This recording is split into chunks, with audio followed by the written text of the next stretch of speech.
দুপুর বন্ধুরা, দেখো আজ আবার কি করে নিয়ে এলাম। মেনুতে আছে এই দেখো ভাত,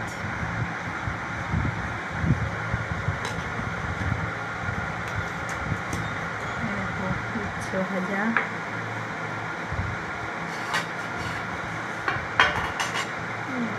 পটল আলুর তরকারি করেছি আজকে অন্যরকম করে, সব গোটা মশলা দিয়ে, গুঁড়ো মশলা দিইনি,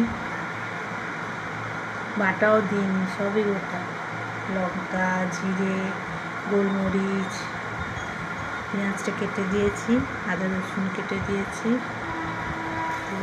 পটলের তরকারি আর হচ্ছে পার্শে মাছের ঝাল। এটুকুই করেছি যে দুপুরের মেনু। কেমন হয়েছে দেখো, আবার পরে দেখা হবে। টাটা।